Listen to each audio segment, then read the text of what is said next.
Dear children, we are going to continue the science lesson.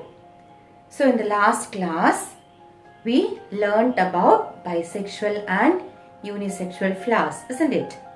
And we also learnt about male flower and female flower. So teacher told you also earlier, what is the function of the flower? What is the flower? The flower is the reproductive organ of the plant, isn't it? So when it is a reproductive organ, what is the function of the flower? Yes, it helps the plant to produce new ones, isn't it? Or to produce its young ones. So how does this process happen in a flower? We know that if a new plant has to come, then we have to plant the seeds, isn't it? From where do we get the seeds? Yes, from inside a fruit we get the seeds. And when we put the seed inside the soil and you water it and put enough manure, a baby plant will come out, isn't it? So how is the seed formed? What is the fruit and how is the seed formed? So that is what we are going to learn. So how is the fruit formed from a flower? So what is the function of the flower? The function of the flower is to produce a fruit and to produce a young one of a plant, isn't it? Isn't it? Yes. So how is the seed formed? For that there is a process. So we know the flower has got two reproductive parts, that is the androecium and the gynoecium, isn't it? The androecium and the gynoecium. So we have learnt in the previous class that the male gamete is found inside the pollen grains of the androecium of the anther of the androecium, and the egg is found inside the ovary, inside the ovule of the gynoecium, we learned, isn't it? Now what has to happen if the seed or fruit has to be formed? This male gamete and the egg has to come together and fuse. What has to happen there? The male gamete. Where is the male gamete? Inside the pollen grains, isn't it? And where is the egg? Inside the ovule that we learned, isn't it? So this male gamete and the egg has to fuse together. This has to come together, fuse together. Understood? So this has to fuse together.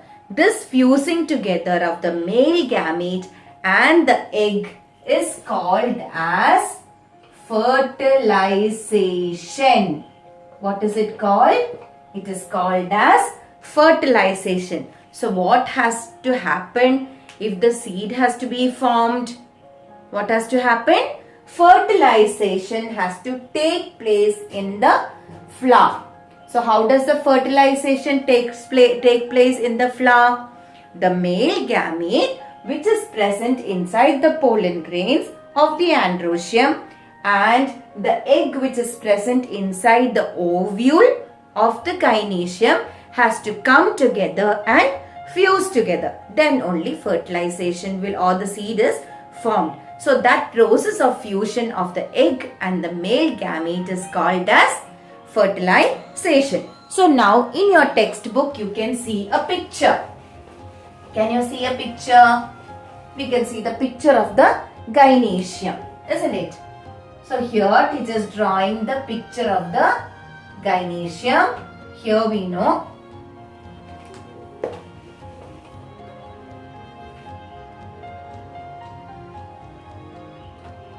so here this is the stigma, style, then here we have the ovary, and inside the ovary we have the ovules, isn't it? We have the ovules. Inside the ovary we have the ovules here. So what has to happen? The male gamete has to reach here and fuse together. So how will the male gamete come? The male gamete, when the pollen grains fall here, the male gamete will come like this and then enter here and it will fuse with the egg inside the ovary. So this process of the male gamete coming into the ovary and fusing with the egg is called as fertilization.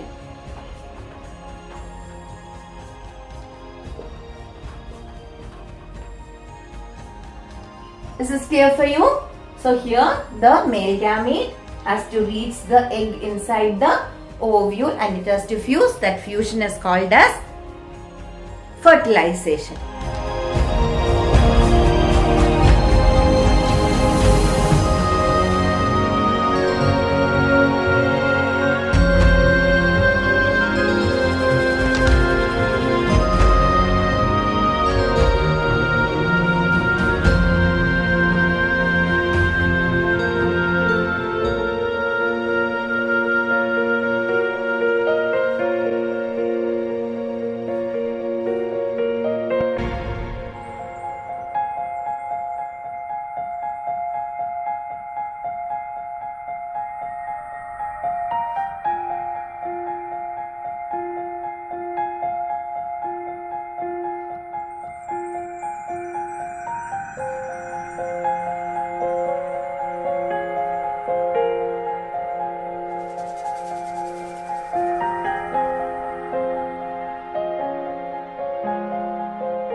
Now, how does this fertilization happen?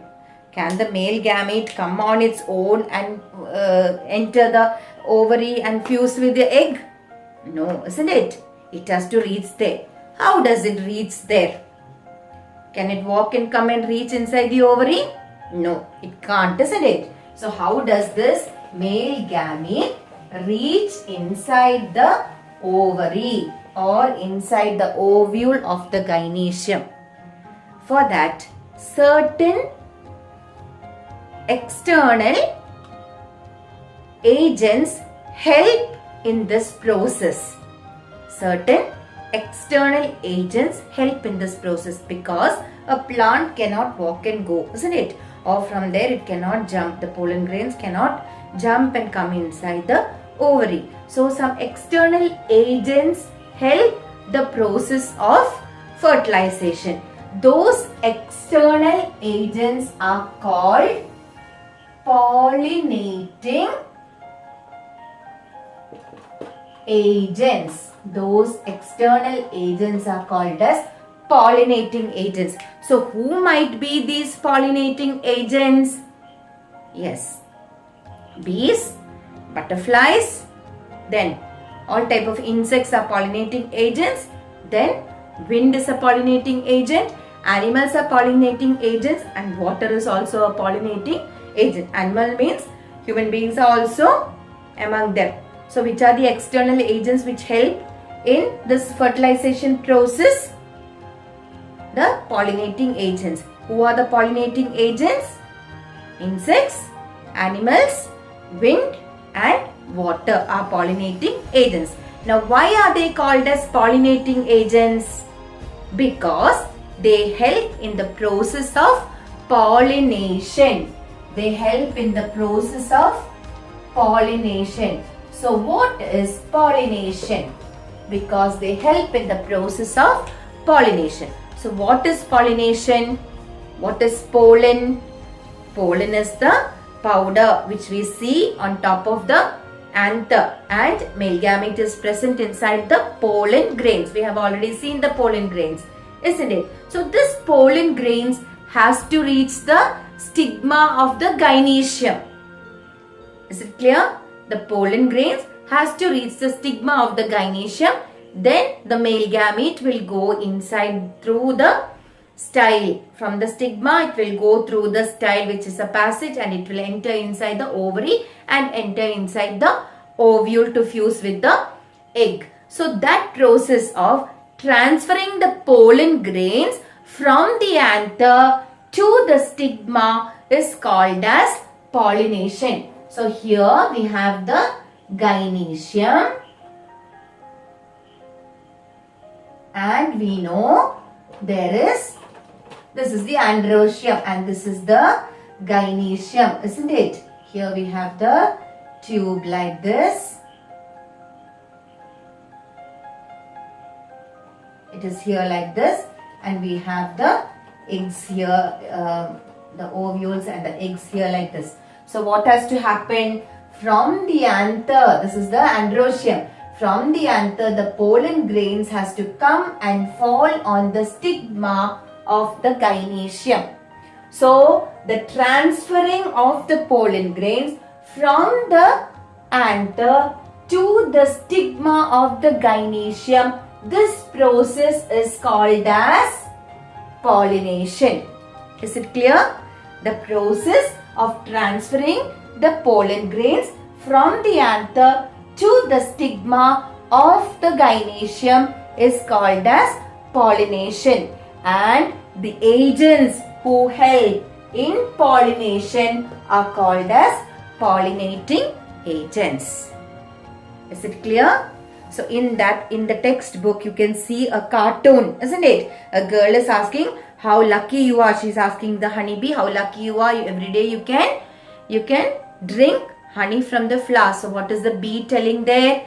I not only drink honey, but I do some other work. So what are they doing? They are helping the plants in pollinating. They are helping the flowers to pollinate. So you must have seen the bees and the butterflies will go on flying and sitting from one flower to another. So when they go and sit on one flower to another, teacher showed you that day pollen grains are very small. If you hold like this, it will stick on your finger. So when the insects come and sit on the flower, the pollen grains will get stuck on the feet of the insects. And when they go to the other flower, what will happen? Automatically, when they are going and flying and sitting on the other flower, the pollen grains will get stuck on the stigma. So then it will go inside the ovary.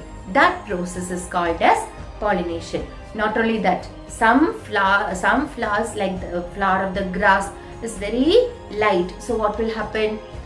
Because of the wind, these flowers only will fly away. The pollen grains of those flowers are so light that it will be carried away by the wind, and that can go and fall on the other plant, or it can fall on the gynoecium. So wind is a pollinating agent. Then not only wind, during rainy season, you must have seen during rainy season, soon after the rains, we can see some fruits are being produced. For example, pepper. They start blooming and fruit starts coming out of the pepper vine during rainy season. So who is the pollinating agent? When the raindrops fall down from the pepper vine and the plants, it carries the pollen grains along with them. So like that, water, insects and wind are pollinating agents. Sometimes we also can be pollinating agents, because when we touch one flower and when we go to another flower, it can be carried on by our fingers. Animals, birds, all these are pollinating agents. So we learned two things today. One is pollination, that is transfer of the pollen grains from the anther to the stigma is called pollination. Then agents, those who help in this pollination are called as pollinating agents. For example, animals, birds, insects, wind and water. Then not only that, we learned what is fertilization. So when the pollen grains are transferred on the stigma, the male gamete flows down, it reaches the ovary, it fuses with the egg inside the ovule. That fusion of the egg and the male gamete is called as fertilization. So children, please take out your notebook and write down three things. One is what is fertilization, what is pollination, who are the pollinating agents. The remaining teacher will take in the next class. So today's work is, please write down these answers. I will not send you the notes because it is already in the textbook. These answers you have to write on your own. Find out your answers and write on your own in your own words. You can draw the picture of the fertilization which is given in the textbook and draw the path of the pollen grain or the male gamete in the note. Thank you, children.